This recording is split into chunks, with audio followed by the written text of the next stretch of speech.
विधानसभा चुनाव के बाद सरकार की मुख्यमंत्री महिला रोजगार योजना को लेकर सवाल खड़े हो गए हैं। इस योजना के तहत महिलाओं के खातों में 10,000 भेजे जाने की घोषणा की गई थी, लेकिन अब विपक्ष ने इसमें गड़बड़ी का आरोप लगाया है। राष्ट्रीय जनता दल का कहना है कि महिलाओं के नाम पर बनी इस योजना की राशि कुछ मामलों में पुरुषों के खातों में चली गई। राजद ने दरभंगा जिले के जाले प्रखंड का एक मामला सामने रखा है। ब्रह्मपुर पश्चिम पंचायत के फेकन पासवान को प्रखंड परियोजना पदाधिकारी की ओर से पत्र भेजा गया है। पत्र में बताया गया कि मुख्यमंत्री महिला रोजगार योजना के तहत 10,000 की राशि गलती से उनके खाते में चली गई और इसे जल्द वापस जमा कराने को कहा गया। इसी तरह दूसरा मामला जाले प्रखंड की अहियारी पंचायत का बताया गया है। यहाँ नीतीश कुमार नाम के एक व्यक्ति को भी प्रखंड परियोजना पदाधिकारी ने पत्र लिखा।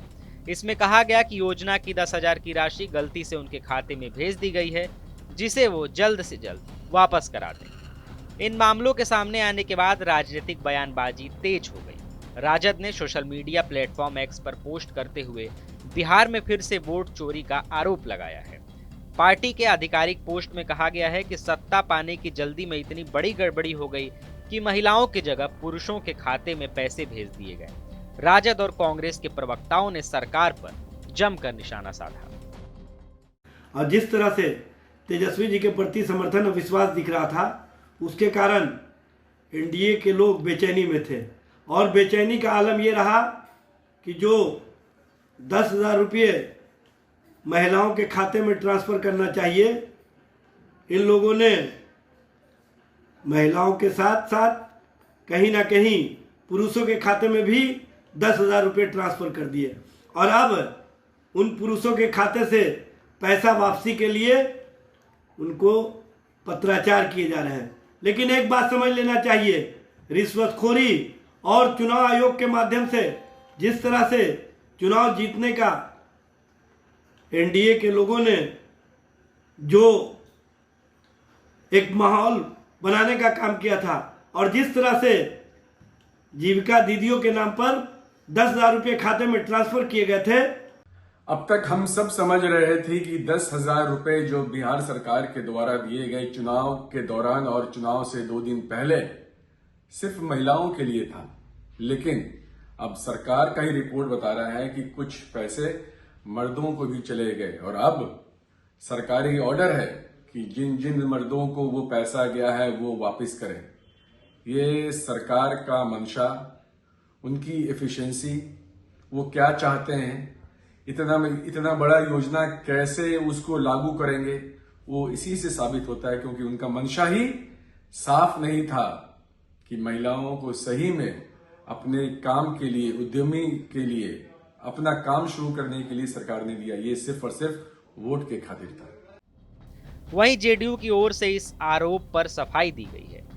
जेडीयू प्रवक्ता किशोर कुणाल ने कहा है कि जब सरकार बड़े स्तर पर योजनाएं चलाती हैं तो कभी कभी छोटी तकनीकी गलतियां हो जाती हैं। उन्होंने यह भी कहा कि ऐसी गलतियों को ठीक किया जाता है और जिम्मेदार लोगों पर कार्रवाई की जाती है।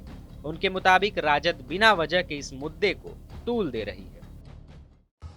बिहार के लोकप्रिय मुख्यमंत्री आदरणीय नीतीश कुमार जी के नेतृत्व में प्रदेश सरकार महिला रोजगार योजना के माध्यम से प्रदेश की 1,56,00,000 महिलाओं को 10,000 रुपया की सीड फंड उपलब्ध कराई है। यह सीड फंड उनके लिए रोजगार खड़ा करने के उद्देश्य से किया गया है और इस सीड फंड के माध्यम से प्रदेश की आधी आबादी पूरी हक और सम्मान के लिए अपना रोजगार का साधन खड़ा कर रही है। पिछले दिनों कुछ प्रविष्टियां गलत पाई गई, जिसके लिए राशि वापसी का पत्र लिखा गया है, जिसकी संख्या महज 50-60 के आसपास है, जबकि 1,56,00,000 महिलाओं को यह राशि उपलब्ध कराई गई है। तो विपक्ष कहीं न कहीं राजनीतिक बेरोजगारी और विगत चुनाव में भयंकर हार से घायल होकर इस प्रकार के अनर्गल प्रलाप कर रही है। यह नीतीश कुमार जी के नेतृत्व की सरकार है, जहां पर सुशासन बोलता है। विपक्ष को अपने कमांडर की खोज करनी चाहिए, जो कहीं न कहीं लापता है। कुल मिलाकर मुख्यमंत्री महिला रोजगार योजना को लेकर उठे इन सवालों ने चुनाव के बाद एक नई बहस छेड़ दी है। एक तरफ विपक्ष इसे गंभीर गड़बड़ी और राजनीतिक साजिश बता रहा है, तो दूसरी ओर सरकार इसे प्रशासनिक भूल मानकर सुधार की बात कह रही है। अब देखना होगा कि सरकार इन मामलों की जांच को कितनी पारदर्शिता से आगे बढ़ाती है और इस पर क्या ठोस कार्रवाई करती है। टीवी 9 के लिए रंजन कुमार की रिपोर्ट।